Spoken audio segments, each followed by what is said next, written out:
Hello everyone, thank you for joining us.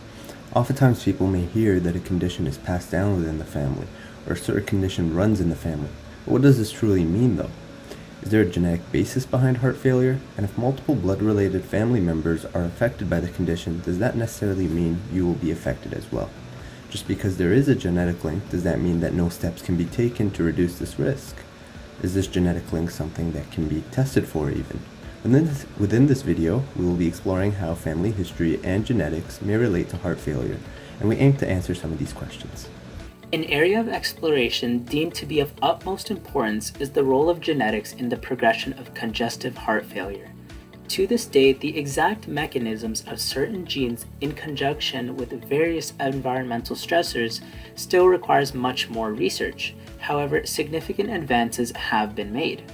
For one, CHF typically stems from other heritable disorders that damage the heart, such as cardiomyopathy or high blood pressure.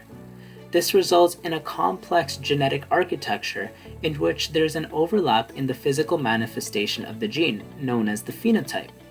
However, researchers have targeted their focus towards cardiomyopathies, from which nearly 100 causal genetic mutations were found, the majority of which are linked to two major types: dilated cardiomyopathy, DCM, and hypertrophic cardiomyopathy, HCM.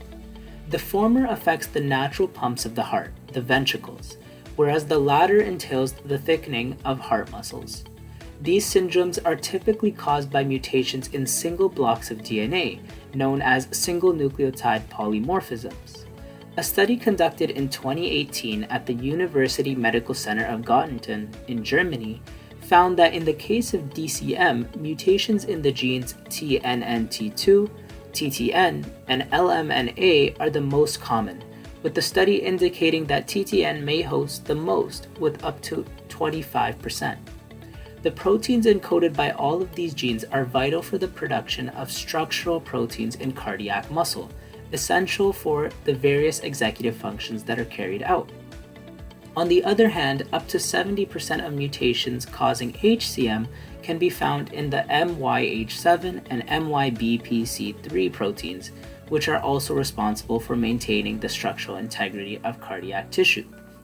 However, what makes things much more complex is that not everyone with the transformed mutated gene will develop the condition.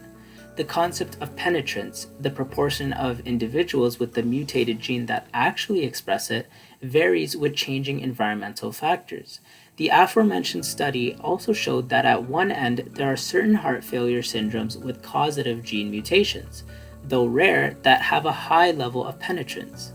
These are genes that are inherited as autosomal dominant genes, or genes that are located on one of the numbered or non-sex chromosomes.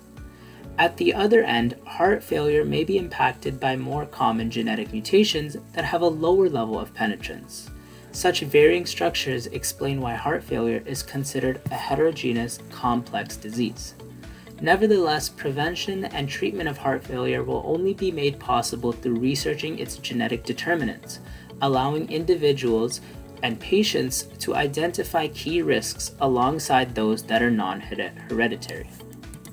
People who have had family members affected by heart failure, have a heart-related condition, or have died suddenly from a heart-related condition may be at risk of inheriting certain cardiovascular diseases, or other conditions that could lead to the development of heart failure. In these cases, it is important that a detailed family history is reviewed by yourself and your physician to identify any risks and to take the necessary steps to reduce these risks. Some examples of conditions that can be inherited and can lead to heart failure are cardiomyopathies, diabetes, hypertension or high blood pressure, and familiar hypercholesterolemia or high cholesterol level. Inherited conditions can be attributed to genetic factors alone, caused by genetic mutations in your genes that can increase one's predisposition for disease, or by a combination of genetic and lifestyle factors that are shared among family members that contribute to an increase in the risk of disease. These factors can include the environment you live in, for example, living in an area with high air pollution, as well as other lifestyle factors such as smoking, diet, physical activity, and stress. Luckily, unlike genetics, these factors can be controlled for, meaning you could take the necessary steps to live a healthier lifestyle that decreases your risk of disease.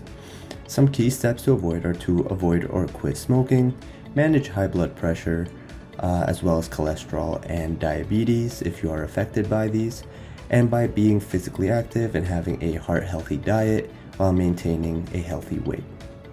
If any blood-related family members have had any conditions that increase the risk of developing heart failure, it is important to gather specific information about their conditions as well as the age of when they were first diagnosed with this condition to share with your healthcare provider.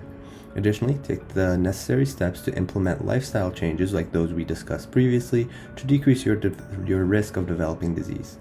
Other steps that can be taken by your healthcare provider are to test and monitor for the condition by conducting regular screenings, to identify any signs of disease, and these could include things like blood pressure tests, blood tests, stress testing, electrocardiograms, and echocardiograms.